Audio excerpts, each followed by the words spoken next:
Waktu 212 Habib Rizik mau datang ke PBNU, saya tolak. Kalau mau ketemu saya di luar ayo, di restoran, dari mana. Coba kan nanti kalau datang ke PBNU, nanti dia ngomong semua umat Islam Indonesia termasuk NU di tangan saya. Gitu lah yang kita sedang hadapi seperti ini.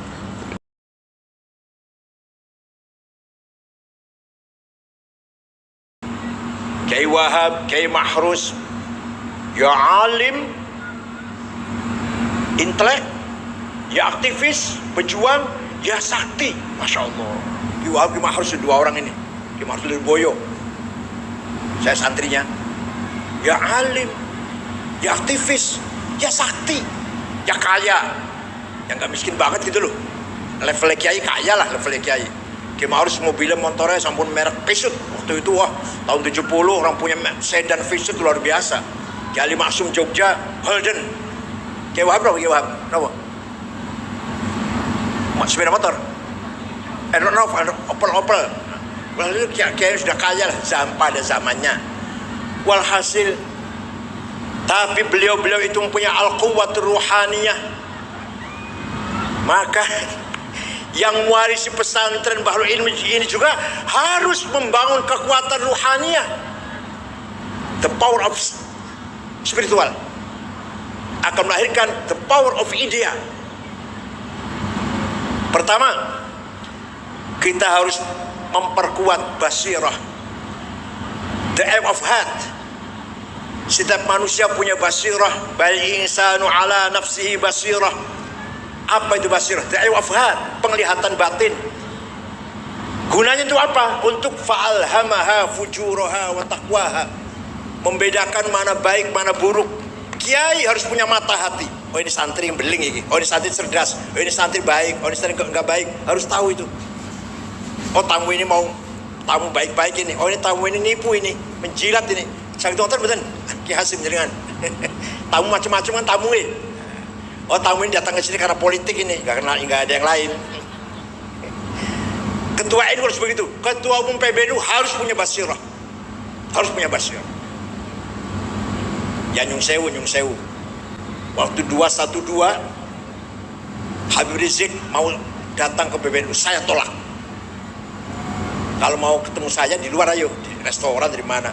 Coba kan nanti kalau datang ke PBNU, nanti dia ngomong semua umat Islam Indonesia termasuk NU di tangan saya. Gitu lah yang kita sedang hadapi seperti ini. Saya orang yang tidak tertarik bicara politik. Silahkan yang hobi berpolitik, yang ahlinya berpolitik silahkan. Saya tetap ingin menjadi orang yang peduli dengan keadilan, dengan kebenaran. Saya aktif di BPIP, Badan Pembinaan Ideologi Pancasila, sebagai anggota Dewan Pengarah yang dipimpin oleh Bu Megawati dan Pak Tri Sutrisno. Alhamdulillah bisa ikut andil dalam membina ideologi Pancasila. Insya Allah sebentar lagi bukunya udah siap, akan terbit panduan pelajaran Pancasila dari taman kanak-kanak sampai universitas dan juga untuk masyarakat umum. Insya Allah sebentar lagi terbit. Saya ditawari masuk partai politik.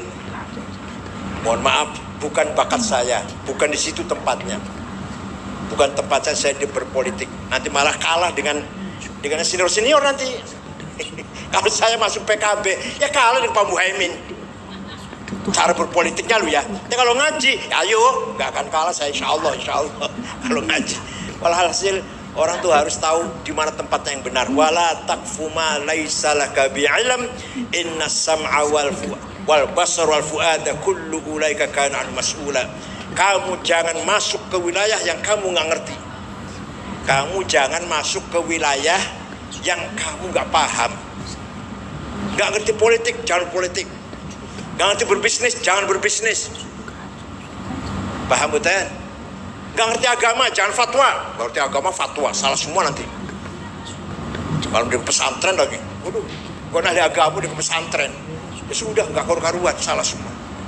Walhasil, mudah-mudahan pemilu yang akan datang fi amnin wa aman. Siapa yang menang itulah presiden kita. Mudah-mudahan proses pemilihan umum, pemilu dan proses pilpres berjalan dengan baik, lancar. Mari kita bercermin. Afghanistan 40 tahun perang saudara. Suriah sudah 25 tahun. Ada Syiah, ada Sunni, ada Jabhatun Nasrah, ada ISIS, ada Al-Qaeda, ada Alawiyin. Macam-macam di Suriah itu, saling perang. Di Irak belum selesai masih. Yaman masih bergejolak. Yang baru-baru saja ini, baru bulan-bulan ini, Sudan. Antara tentara pasukan elit melawan pemerintah yang sah, tentara juga pemerintahnya. Perang saudara. Libya, setelah terbunuhnya Muammar Gaddafi, hancur Libya. Minyaknya dikuasai orang luar. Minyaknya dikuasai oleh orang luar. Orang pribuminya nggak ikut menikmati minyak. Walhasil, insya Allah Indonesia tidak seperti Timur Tengah. Insya Allah. Karena kita punya prinsip pesan Kiai Hasyim Asy'ari, hubbul waton minal, menjaga persatuan, menjaga stabilitas keamanan, menjaga ukhuwah watoniyah, termasuk bagian dari iman. Tidak ada ulama Timur Tengah yang mengatakan seperti ini. Hanya Mbah Hasyim Asy'ari. Oleh karena itu kalau di Timur Tengah yang ulama Islam, yang nasionalis, tanah air nggak pernah bicara Islam. Saddam Hussein, Hafid Asad, Jamal Nasir, Anwar Sadat, Muammar Gaddafi, nasionalis, tanah air nggak pernah bicara Islam. Yang ulamanya Yusuf Qaradawi, Wahbah Zuhaili, Said Sabiq, Islam, nggak ketemu antara nasionalis dan aktivis Islam. Di Indonesia Kiai Hasyim Asy'ari, Kiai Wahab, ulama pejuang Islam sekaligus juga pejuang nasionalis. Begitu pula Gus Dur dan lain-lain lah. Kiai Ali Ma'sum, Kiai Ma'ruf Ali, semua dalam satu tarikan nafas, satu langkah dakwah Islam, mempertahankan nilai-nilai Islam dan juga mempertahankan keselamatan, keutuhan bangsa Indonesia, NKRI. Semua kiai-kiai seperti itu. Nah kalau kiai-kiai yang karbitan nggak tahu, itu yang kiai beneran itu. Kecuali kiai yang karbitan nggak tahu saya. Kiai dadakan. Nantinya, paham betul? Saya bilang. Dan saya satu-satu orang yang berkata terang-terangan, 212 bukan kebangkitan Islam. Kenapa? Karena sholat Jumatnya di Monas, tidurnya di masjid. Misalnya dari Jombang mau berangkat, mau kemana? Mau ke Jakarta. Mau apa? Sholat Jumat. Di mana? Di Monas. Lalu nanti malam tidurnya di mana? Di masjid. Coba kebalik nggak itu? Nanti malam tidurnya di mana? Di hotel mana nanti malam tidurnya? Enggak di hotel, di masjid. Semua masjid di Jakarta dibuka pintunya. Semua bukan hanya Istiqlal, bukan. Untuk menjadi tempat tidur orang-orang yang akan sholat Jumat besok di Monas. Dengan demikian jelas sekali bukan Nahdhah Islamiyah, bukan kebangkitan Islam, jelas politik, sholat Jumat politik. Itu hanya saya yang terang-terang seperti itu, hanya saya. Yang lain barangkali sama pendapatnya, tapi yang terang-terang ngomong gitu hanya saya. Itu dari mana? Ya nyun sewu ini contoh nyun sewu, saya buatin kalau sombong lah. Dari Basirah. Dari Basirah saya tahu. Bukan ada yang ngajarin, bukan ada orang yang ngajarin ngandani saya, enggak ada. Dari Basirah, kacamata batin, kacamata hati. Nah, jangankan pesantren, rumah tangga keluarga saja punya banyak anak, banyak cucu, harus punya Basirah si kakek ini, supaya tepat dalam rangka tarbiyah dari aulad bil ahfad. Assalamualaikum warahmatullahi wabarakatuh. Itulah tadi ceramah dari seorang kiai, guru kami juga, Profesor Dr. Kiai Said Agil Siraj, yang sangat mendalam, yang sangat tegas. Beliau itu sangat tegas bagi saya. Alim, tegas sekali dalam menegakkan hukum ataupun siapa saja yang mau mengobrak-abrik NKRI ini. Dan kemarin saat demo 212 itu Habib Rizik mau ke PBNU, dan dengan sangat tegas Prof Kiai Said Akil Siraj menolaknya karena tidak boleh. Jangan sampai nanti menimbulkan suatu permasalahan, karena sistem yang ada di Nahdlatul Ulama itu adalah tidak sembarangan demo dan selalu mendukung pemerintahan yang sah. Dan ini merupakan ketegasan yang sangat luar biasa bagi Profesor Said Akil Siraj, bagi saya.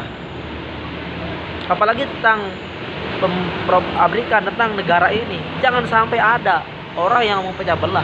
Karena kenapa? Karena Profesor Kiai Said Akil Siraj menegaskan kita ini harus belajar dari Afghanistan, kemudian yang masih berkonflik negara mereka sampai sekarang masih. Itu tolong kita ini bisa mengambil pelajaran dengan adanya konflik yang ada di Timur Tengah itu.